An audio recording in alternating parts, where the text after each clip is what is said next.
খাজা মঈনুদ্দিন চিশতি নাম শুনেছেন? আজমিরে তার কবর। এখন তার কবরে কি হচ্ছে আমার দেখার দরকার নেই, ব্যক্তিটাকে নিয়ে আমার আলোচনা। খাজা মঈনুদ্দিন চিশতি আজমিরি রহমাতুল্লাহ আলাইহে উনি একদিন তারাগড় পাহাড়ের নিচে গাছের তলায় বসে, তারাগড় পাহাড়ের নিচে গাছের তলায় বসে ফজরের নামাজের পর সূরা ইয়াসিন পাঠ করছিলেন। কোন সূরা? সূরা ইয়াসিন। তো কমপ্লিট হয়েছে পড়া। উপরের দিকে চেয়ে দেখছে পাহাড়ের উপরে কিছু যুবক ছেলে বড় একটা পাথর নিয়ে দাঁড়িয়ে আছে।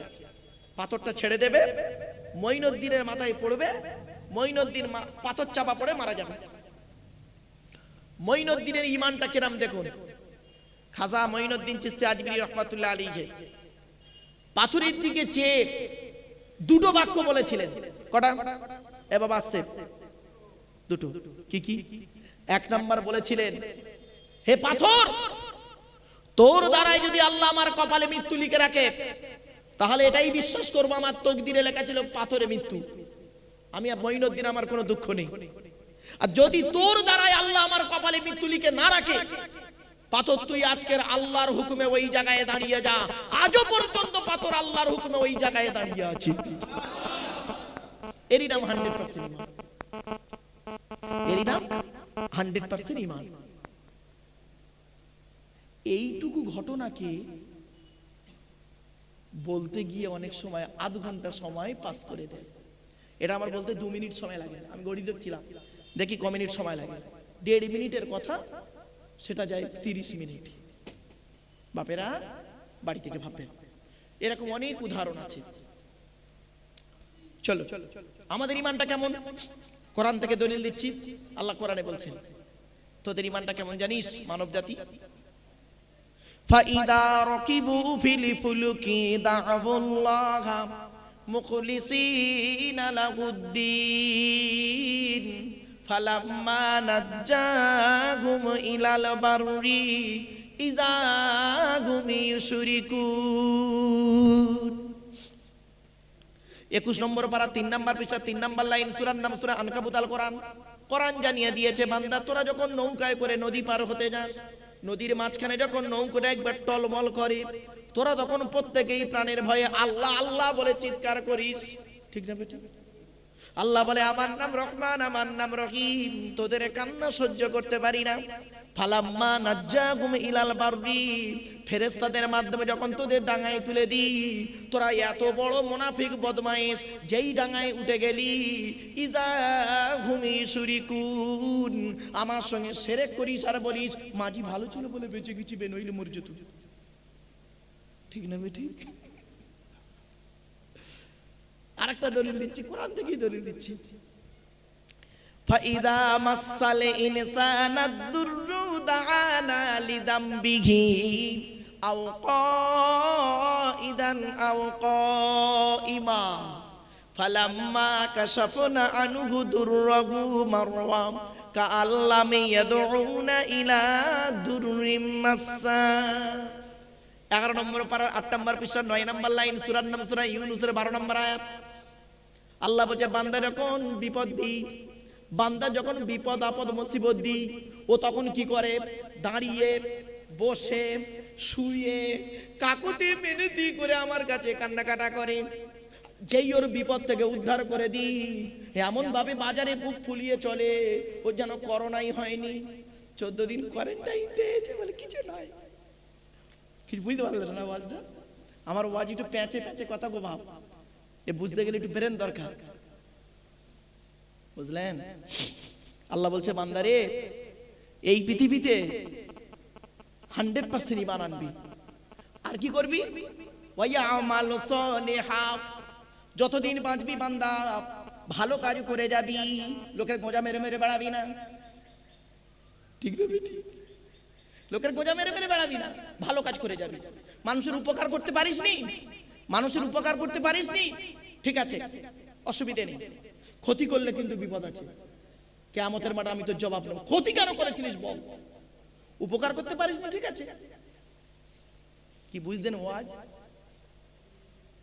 খালি গালে দাড়ি আর মাথায় টুপি দিলেই মুসলমান। কোন মৌলবি শেখালো আপনাদের? গালে দাড়ি দিলে আর মাথায় টুপি দিলে, বড় পাঞ্জাবি পরলে, লজ্জাস্থানকে চামড়া কালে, গরুর গোস্ত খেলেন, আর ঈদ বকরা ঈদের নামাজ পড়লে মুসলমান। কে শেখালো আপনাদের? ইসলামটা হচ্ছে আলাদা, ধর্মটা আলাদা। চলুন একটু দেখে নি ধর্মটা কি। গালে দাড়ির নাম যদি মুসলমান হতো, আমার গালে কি দাড়ি দেখতে পাচ্ছেন? এই গ্রেট পোটার রবীন্দ্রনাথ ঠাকুরের গালে দাড়িটা আমার দাড়ির থেকে অনেক বড় দাড়ি ছিল। ব্যারিস্টার উমেশচন্দ্র বন্দ্যোপাধ্যায়, সুরেন্দ্রনাথ বন্দ্যোপাধ্যায়, সক্রেটিসের গালে দাড়ি ছিল, রামকৃষ্ণ পরমহংসদেবের গালে দাড়ি ছিল, আসারাম বাবুর গালেও দাড়ি আছে, রামদেবের গালেও দাড়ি আছে, মুদির গালেও দাড়ি আছে। মুসলমান ঠিক না বেটি? মাথায় টুপি দেবার নাম যদি মুসলমান হতো, এ গ্রেট ন্যাশনাল হিরো যিনি বলেছিলেন give me blood I shall give you freedom, Netaji Subhash Chandra Bose যিনি বলেছিলেন তোরা আমাকে রক্ত দে আমি তোদের স্বাধীনতা দেব, পণ্ডিত জওহরলাল নেহরুও মাথায় টুপি দিতেন, আন্না হাজারও মাথায় টুপি দিত, মুসলমান ছিল না। তাহলে বড় পাঞ্জাবি পরার নাম মুসলমান বুঝি? চলুন দেখি রবীন্দ্রনাথের ছবি দেখেছেন? গালে দাড়ি, মাথায় কালো গোল টুপি, হাঁটুর নিচে পর্যন্ত গোল পিরান। পাঞ্জাবিরাও পাগড়ি পরে গো বাপ, আর লজ্জাস্থানে চামড়া কাটা। এ শুধু মুসলমানরা করে না, ইহুদি, খ্রিস্টান, নাসারা সকলে মুসলমানই হয়। এ মুসলমানই সর্বপ্রথম কে হয়েছিল জানেন? ইব্রাহিম নবী। শুনে নিন, ইব্রাহিম নবী 82 বছর বয়সে জঙ্গলে কুড়ুল দিয়ে নিজে নিজে আল্লাহর হুকুমে এই মুসলমানই হয়েছিলেন। আমরা তো জানি না কোনটা কোন নবীর সুন্নাত। বক্তারা খালি আপনাদের বলে নবীর সুন্নাত, নবীর সুন্নাত। আরে কোন নবীর সুন্নাত? আমার পা থেকে মাথা পর্যন্ত, পা থেকে মাথা পর্যন্ত বেশিরভাগ সুন্নাত হলো কি জানেন? ইব্রাহিম নবীর। সুবহানাল্লাহ বলেন। দু একটা বলবো আবার বলবো, শুনে যান। আমার মাথার চুলটা ছোট না বড়? তাড়াতাড়ি বলে ছোট। এই পুরুষরা মাথার চুল ছোট করা, এটা মোহাম্মদ নবীর সুন্নত নয়, এটা ইব্রাহিম নবীর সুন্নাত। এই যে গোঁপ রাখা, যারা গোঁপ রেখেছেন, এই গোঁপ রাখা এটা মোহাম্মদ নবীর সুন্নত নয়, এটা ইব্রাহিম নবীর সুন্নাত। এই দাড়ি রাখা এটা মোহাম্মদ নবীর সুন্নত নয়, এটা ইব্রাহিম নবীর সুন্নাত। কুল্লি করা মোহাম্মদ নবীর সুন্নত নয়, ইব্রাহিম নবীর সুন্নাত। পেশাব পায়খানা পিরে পানি ব্যবহার করা এটা মোহাম্মদ নবীর সুন্নত নয়, ইব্রাহিম নবীর সুন্নাত। বগলের লোম, নাভির নিচের লোম 40 দিনের মধ্যে পরিষ্কার করতে হবে, এটা মোহাম্মদ নবীর সুন্নত নয়, ইব্রাহিম নবীর সুন্নাত। হাত আর পায়ের নখ কাটা মোহাম্মদ নবীর সুন্নত নয়, ইব্রাহিম নবীর সুন্নাত। শুধু তাই নয়, মুসলমানি বা খাতনা হওয়া মোহাম্মদ নবীর সুন্নত নয়, ইব্রাহিম নবীর সুন্নাত। ওযু করতে গিয়ে হাত মুখ 3 বার করে ধৌত করেন, মোহাম্মদ নবীর সুন্নত নয়, ইব্রাহিম নবীর সুন্নাত। ও নামাজ পড়তে গিয়ে রুকুতে গিয়ে সুবহান রাব্বিয়াল আযীম বলেন 3 বার, মোহাম্মদ নবীর সুন্নত নয়, ইব্রাহিম নবীর সুন্নাত। সাজদায় গিয়ে সুবহান রাব্বিয়াল আলা বলেন 3 বার, মোহাম্মদ নবীর সুন্নত নয়, ইব্রাহিম নবীর সুন্নাত। বাড়িতে মেহমান এলে তাকে মেহমানদারি করান, মেহমানদারি করানো মোহাম্মদ নবীর সুন্নত নয়, ইব্রাহিম নবীর সুন্নাত। পৃথিবীতে একজন নবী ছিলেন যিনি বিনা মেহমানে কোনোদিন খেতেন না, তিনি হলেন হযরত ইব্রাহিম খলিলুল্লাহ। এমনি দরুদে ইব্রাহিমটা পড়াচ্ছিলাম না বাবা, বললাম লেখাপড়া করা আলেম আর ক্যাসেট শোনা আলেম দুটো কিন্তু এক নয় বাপ। হাতে ধরে বলে যাচ্ছি, পায়ে ধরে বলে যাচ্ছি। আর একটু এগিয়ে যাচ্ছি। এই নাভির নিচে থেকে নিয়ে হাঁটুর নিচে পর্যন্ত 70 ঢাকা, নাভির নিচে থেকে নিয়ে হাঁটুর নিচে পর্যন্ত 70 ঢাকা, এটা মোহাম্মদ নবীর সুন্নত নয়, এটা ইব্রাহিম নবীর সুন্নাত। কিয়ামতের মাঠে সর্বপ্রথম যিনি কাপড় পরবেন তিনি হলেন হযরত ইব্রাহিম খলিলুল্লাহ।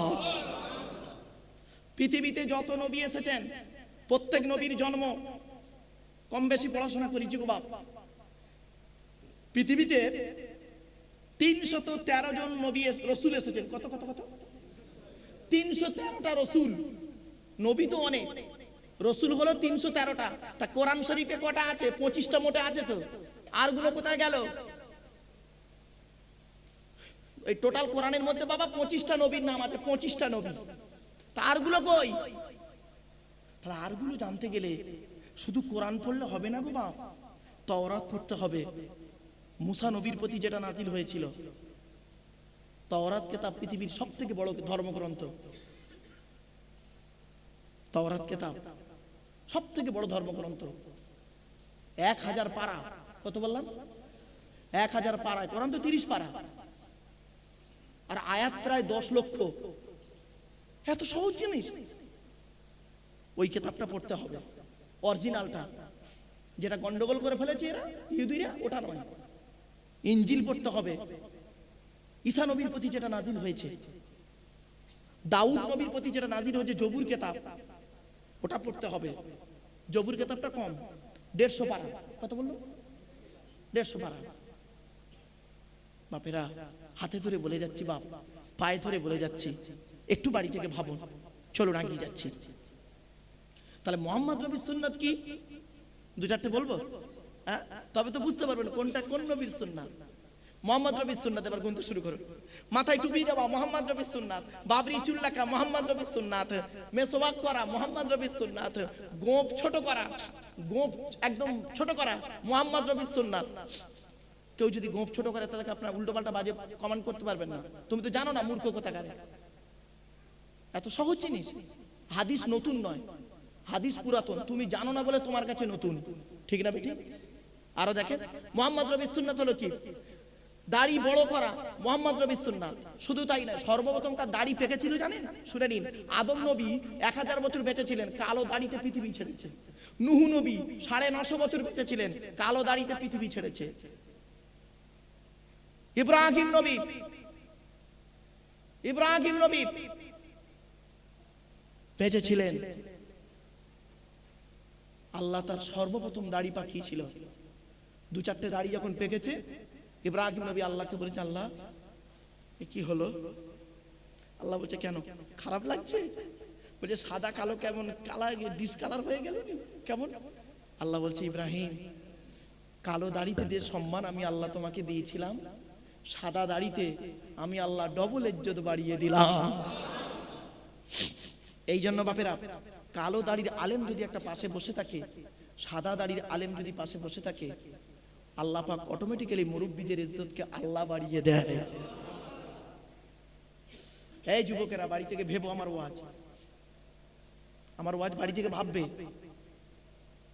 টাকাটা তোমাদের কাছে বড় নয়, আর জলসা করাটা বড় জিনিস নয়, খাওয়াটা বড় জিনিস নয়, জলসাটাকে মূল্যায়ন করাটা হলো বড় জিনিস। কিছু বুঝতে পারছেন বাবা? শুধু তাই নয়, মোহাম্মদ নবীর সুন্নাত দেখুন, পাঞ্জাবি পরা মোহাম্মদ নবীর সুন্নাত, ভেতরে গেঞ্জি গায়ে দেওয়া মোহাম্মদ নবীর সুন্নাত, আবার জুতো পায়ে দেওয়া মোহাম্মদ নবীর সুন্নাত। আবার এই আপনার কি বলবো, এই নামাজ পড়তে গিয়ে নবীজি বলেছেন, দুটো জিনিস কখনোই করবে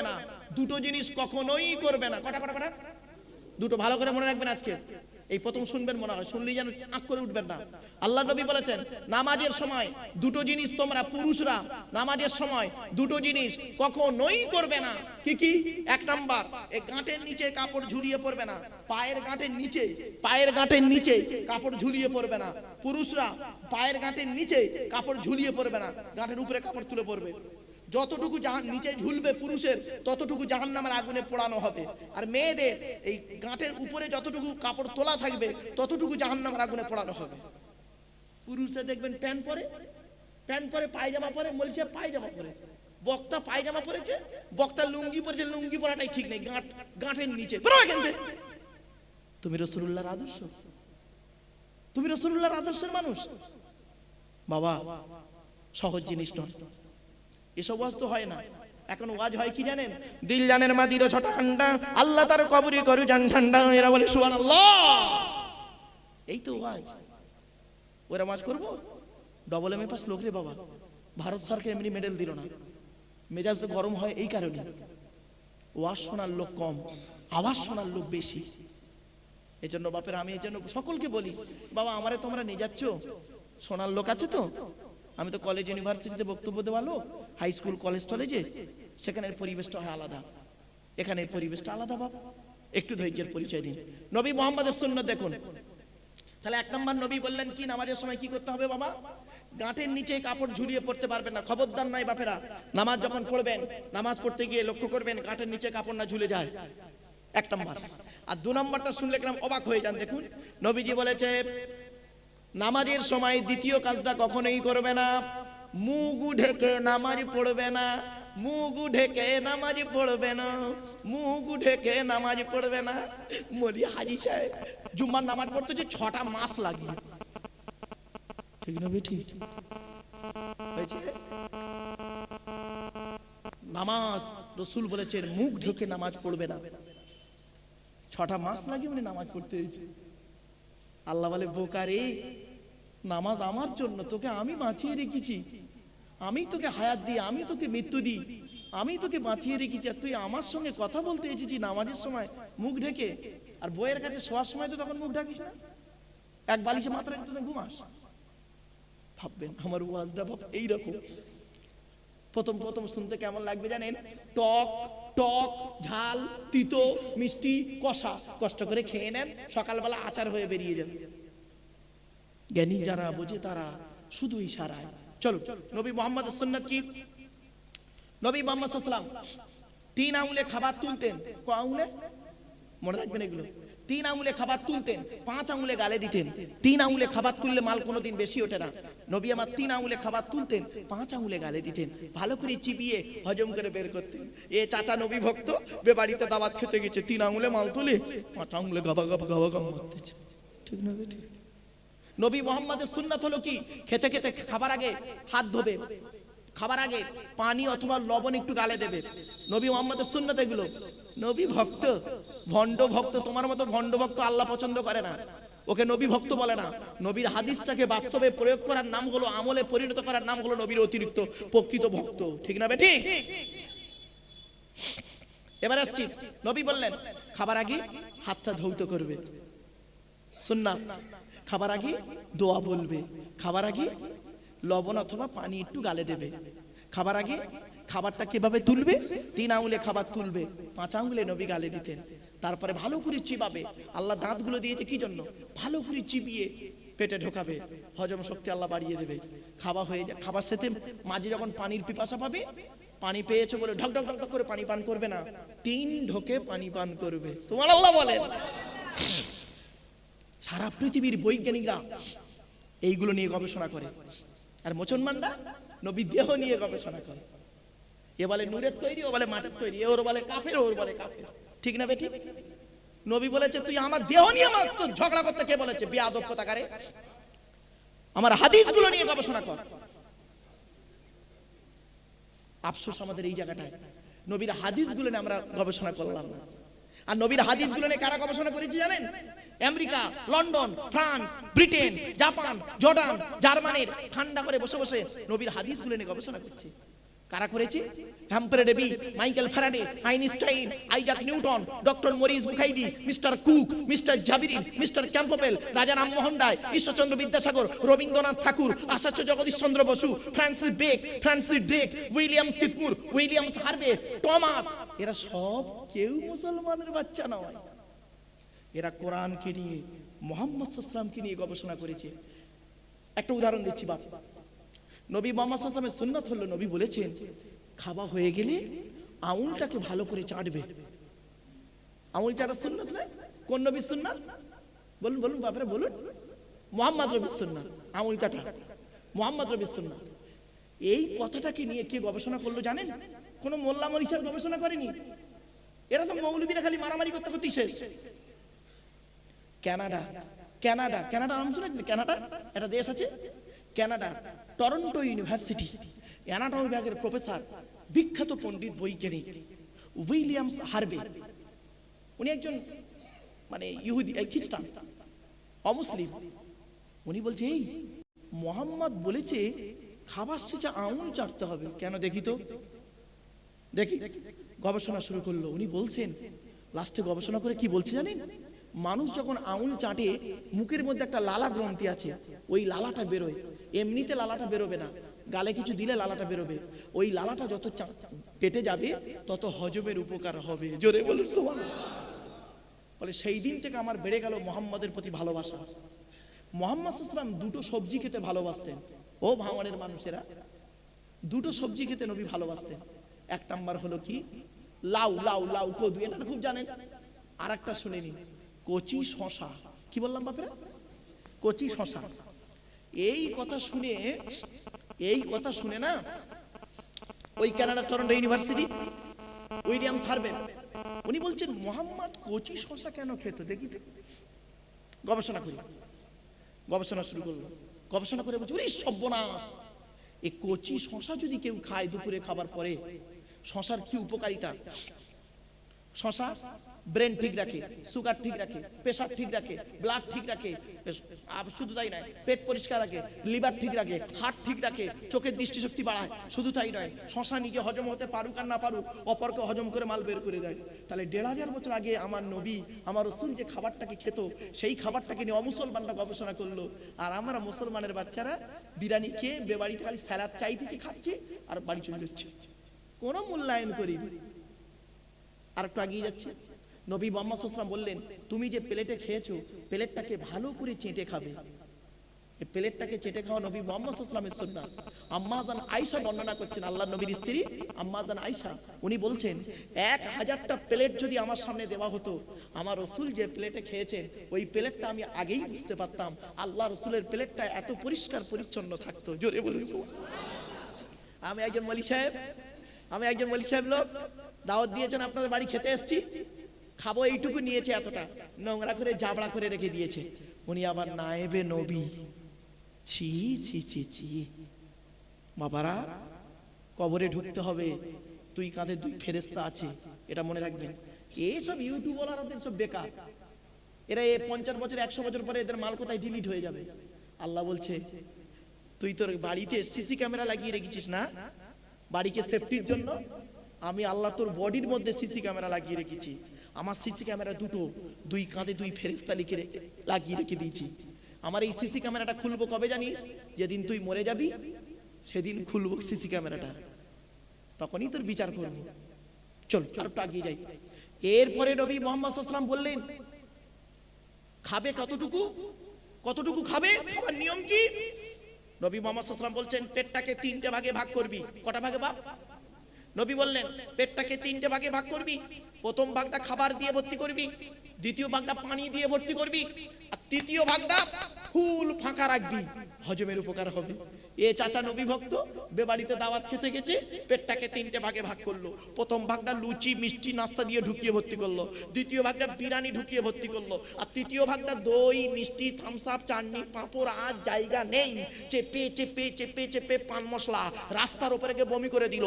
বেবাড়িতে গিয়ে নাকি একটা লোক 70 পিস রসগোল্লা খেয়েছে। আর আছে মানুষের বাচ্চা না কুমিরের বাচ্চা, ও মিষ্টি খাবার সুন্নত বলে 70 পিস। আচ্ছা বলুন তো বাবা, এই গ্রামে শ্যামনগর গ্রামে একজন গরিব মানুষ মেয়ের বিয়ে দিচ্ছে, তা গরিব মানুষ মেয়ের বিয়ে দিচ্ছে, তার তো পায়ের জুতো ঠিক থাকে না, ঠিক না বেটি? তা 200 জন লোককে দাওয়াত করেছে, 100 জন বরযাত্রী, 100 জন সাধারণ মানুষ, আত্মীয় স্বজন, মসজিদে ইমাম টিমাম মিলে 100 জন। আচ্ছা বরযাত্রী কতজন বলেছি? 100 জন বরযাত্রী। খাননি জীবনে 180 জন জান কোন লজ্জায়? কিছু বুঝতে পারছে না ওয়াজ আমার? 180 জন জান কোন লজ্জায়? গরিবের মেয়েকে বৌমা করে আনছে। তোমার তো লিখে দিয়েছে 100 জন বরযাত্রী, সে 100 জায়গায় 110 জনের খাবার করতে পারে, 180 জনের খাবার করতে পারে? আর তোর যদি যাওয়ার ঝোঁক ছিল, তুই ছেলের বাপ, মেয়ের বাপকে আগের দিন রাত্রে বেলা ফোন করে বললিনি কেন, ভাই তোর মেয়ে আমার ছেলে, সম্মান গেলে তোর যাবে আমার যাবে। ভাই 100 জন লেখা ছিল লোকের সামনে, কিন্তু কি করব ভাই 180 জন হয়ে গেছে, তুই ভাই একটু ম্যানেজ করিস। আগের দিন রাতের বেলা যদি তাকে ফোন করে বলে দিত, সেই বেচারা অন্তত ডাল ভাত একটু করতো, ঠিক না বেটি? কোনো কথাবার্তা কিচ্ছু নেই, 180 জন গিয়ে হাজির। আচ্ছা বিয়ে কে করতে যায় বাবা? বর বিয়ে করতে যায় না বরের বোনাইরা যায়? তাড়াতাড়ি বর তো বিয়ে করতে গিয়ে মুখে রুমাল দিয়ে হনুমানের মতো বসে থাকে। আর বরের বোনাইদের অ্যাক্টিং দেখবেন, বরের বোনাইদের অ্যাক্টিং। একে তো 100 জায়গায় 180 জন গিয়েছে, আর ও বেচারা 110 জনের খাবার করেছে। তাই 100 জনের খাবার 180 জন খেতে পারবে? সম্ভব? এ কি নবীর তরিকায় খাবে? নবীর তরিকার খাবার নিয়ম কি? একজনের খাবার 2 জন খাবে। সুবহানাল্লাহ বলেন। নবীর তরিকার খাবার নিয়ম কি বাপ? একজনের খাবার 2 জন খাবে। আর শয়তানের তরিকার খাবার নিয়ম কি জানেন? 10 জনের খাবার একজনে গিলবে। ও কি নবীর তরিকায় খাবে? ও তো শয়তানের তরিকায় খাবে। এবার আসুন, 200 জন লোককে দাওয়াত করেছে, বেচারা গরিব মানুষ 2 পিস করে মিষ্টি এনেছে মাথা পিছু। তা কত পিস হবে বাবা? 400 পিস। এ একাই যদি 70 পিস খায়, ওর মতো যদি আরো খরিদ্দার 6টা জোটে, মেয়ের বাপের কপালে বজ্রাঘাত। ভাববেন বাড়ি থেকে আমার এই ওয়াজ, বাড়ি থেকে ভাববেন এই ওয়াজ। আর একটু এগিয়ে যাচ্ছি, যে নবীকে নিয়ে এত কিছু করেন আপনারা, মুহাম্মদ সাল্লাল্লাহু আলাইহি ওয়াসাল্লামকে নিয়ে, তাই তো? চলুন মুহাম্মদ সাল্লাল্লাহু আলাইহি ওয়াসাল্লাম পরিচয়টা দিই। মুহাম্মদ সাল্লাল্লাহু আলাইহি ওয়াসাল্লাম কোন বংশে জন্মগ্রহণ করেছে বাবা? কুরাইশ বংশ, তাই তো? হ্যাঁ, কুরাইশটা কে? কুরাইশটা কে শুনে নিন। মুহাম্মাদের বাপের নাম আব্দুল্লাহ, আব্দুল্লাহর বাপের নাম আব্দুল মুত্তালিব, আব্দুল মুত্তালিবের বাপের নাম আব্দে মান্নাফ, আব্দে মান্নাফের বাপের নাম হাশেম, হাশেমের বাপের নাম কুসাই, কুসাইয়ের বাপের নাম কিলাব, কিলাবের বাপের নাম মুররা, মুরার বাপের নাম লুবাই, লুবাইয়ের বাপের নাম কাব, কাবের বাপের নাম গালিব, গালিবের বাপের নাম ফিগির, ফিগির থেকে কুরাইশ বংশ এসেছে। মুসলমানের বাচ্চাতে ইনকিলাব জিন্দাবাদ পার্টির মিটিং মিছিল করে চিল্লাও, জোরে গলা ফাটিয়ে চিল্লাও, কোরআনের তাফসীর শুনতে বসে, নবীর জীবনী শুনতে বসে, আল্লাহর ঘরে বসে আর তোমার সুবহানাল্লাহ বলতে গলায় কি ঢুকেছে? একবার সুবহানাল্লাহ বলে 10টা নাকি জোরে বল সুবহানাল্লাহ। সোজা আঙুলে কি না উল্লে পাকিয়ে দাও। কি অবস্থা হচ্ছে বলুন বাবা? রাগ করবে না, আমি একটু মানে হাসির চলে কথাগুলো বলি, সাময়িক শুনতে রেখে যাবেন না বাবা।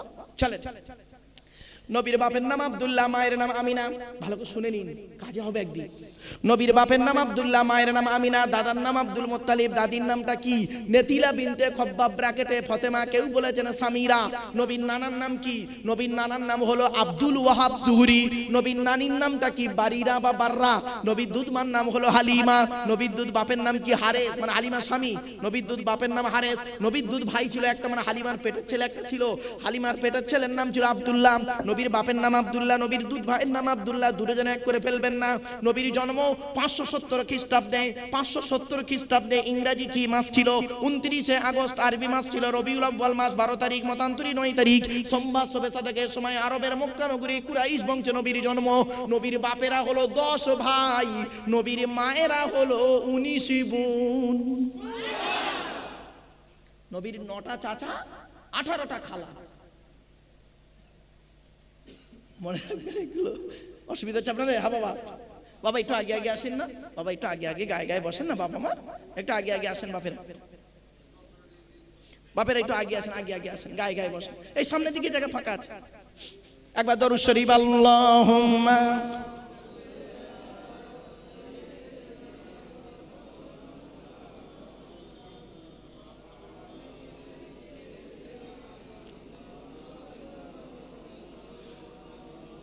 এসো তোমরা ইসলামে হবে যে উজালা, মক্কা মদিনা নবী কামুলি ওয়ালা।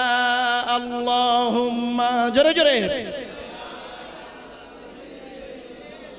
মাওলানা মুহাম্মদ ওয়া আলা আলিহি।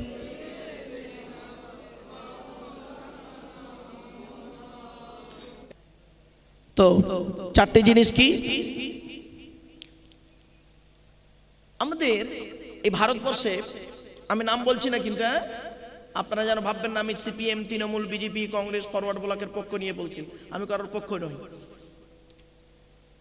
আমি নাগরিক হিসেবে একজন বলছি। এই ভারতের জমিনে কোন এক ব্যক্তি বলেছিলেন Aadhaar card, voter card, ration card, PAN card, জমির দলিল, passport, driving licence, panchayat certificate, 8টা কাগজ, ভারতের নাগরিকত্ব প্রমাণ পাবে না, এনআরসি হবে বলেছিল না বাবা? যাই হোক, সেই কথা শুনে ভারতের হিন্দু মুসলিম যে যার ধর্মস্থানে গিয়ে খুব চিৎকার চেঁচামেচি করলো, কাঁদা কাটা খুব কিছু করলো, তাই না? বাহ, আমার আল্লাহ কি বলছে জানেন? আমার আল্লাহ বলছে, বান্দা শোন, আমার দেওয়া জমিনে ঘর বেঁধে থাকিস, চাষ করে খাস, আমার দেওয়া সূর্যের আলো, আমার দেওয়া চাঁদের প্রতিফলিত রশ্মি, আমার দেওয়া আকাশের পানি, আমার দেওয়া অক্সিজেন, সবই তো আমার। তা কে বলেছে 8টা কাগজ, 12টা কাগজ, 16টা কাগজ? তার ভয় তুই করছিস কেন? আমি আল্লাহ তোকে বলে দিচ্ছি, আমার এই পৃথিবীতে থাকতে গেলে 4টে কাগজ তোরা ঠিক রাখবি। কয়টা? 4টে কাগজ ঠিক রাখবি। এই পৃথিবীটা তোর নামে লিখে দেবো, কিয়ামতের মাঠে জান্নাতুল ফেরদাউসটাও তোর নামে লিখে রেখে দেবো। 4টে কাগজ কি কি? আজ আপনাদের বলে যাচ্ছি, জীবনে যতদিন বাঁচবেন এই 4টে কাগজ ঠিক রাখবেন। যার 4টে কাগজ ঠিক, ওই লোকটা পারফেক্ট। আর যার 4টে কাগজ ঠিক নেই, ওই লোকটা নোংরা, বাজে লোক, দাড়িওয়ালা, টুপিওয়ালা, পিস সাহেব, মলি সাহেব, মুফতি সাহেব, যেই সাহেব হোক না কেন। কি 4টে কাগজ? আল্লাহ বলছেন আমার দুটো কাগজ লাগবে, নবী বলছেন আমার দুটো কাগজ লাগবে। আল্লাহর কাগজ দুটো কি? আল্লাহর কাগজ দুটো হচ্ছে, আল্লাহ পাক কোরআনে বলছেন সূরা তাগাবুনের 9 নম্বর আয়াতে, ওমাই ইউমিন বিল্লাহ ওয়া ইয়ামাল সলিহা। মুরব্বির কিছু না প্রবলেম হচ্ছে বাবা, অসুবিধা হচ্ছে বাবা মা?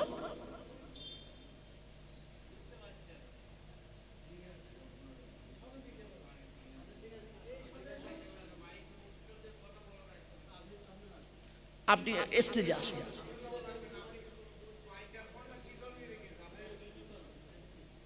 আচ্ছা আপনি স্টেজে আসেন, আরে বুঝতে সুবিধা হবে আমার কথাটা।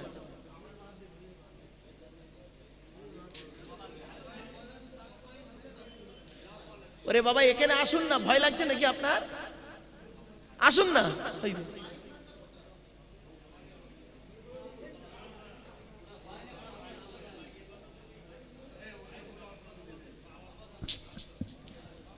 আল্লাহ তুমি হেদায়েত করো।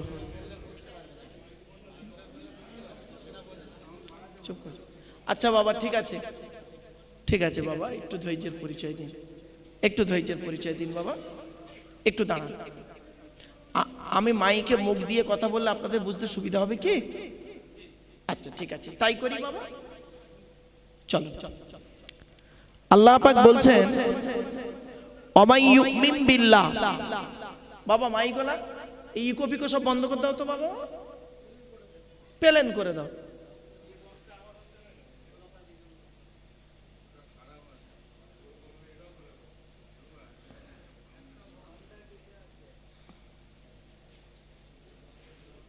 ওমাই ইউমিন বিল্লাহ ওয়া ইয়ামাল সলিহা, এই দুটো জিনিস। ওমাই ইউমিন বিল্লাহ, আল্লাহ বলছেন এক নাম্বার কি? ওমাই ইউমিন বিল্লাহ ওয়া ইয়ামাল সলিহা। ওমাই ইউমিন বিল্লাহটা কি বাবা? 28 বছর জলসা জগতের অভিজ্ঞতা, বুঝলেন? 28 বছর জলসা জগতের অভিজ্ঞতা। মাইকের সামনে আমি আছি, আপনারা নয়। বাপেরা শ্রুতি, আমি আগেই কোরআনের আয়াত দিয়ে বুঝিয়েছিলাম মুসলমান, যে শ্রুতিমধুর আওয়াজটা শোনার চেষ্টা করবেন। ওই মৌলবীরা তো আপনাদের কানে চিল্লে চিল্লে তো একদম পুরো গোয়াজ কানে ঢুকিয়ে দিয়েছে না বাবা মার। তো বাবা দয়া করুন আল্লাহর হস্তে 1 ঘন্টা সময় দিন কষ্ট করে। আমার পরে যে বক্তা আসছে সুন্দর আলোচনা রাখবেন, গলার ভলিউম খুব ভালো মাশাআল্লাহ, ভালো আলোচনা রাখবেন। 1 ঘন্টা একটু সময় দিন আমার সাথে, ওই যথেষ্ট বাপ।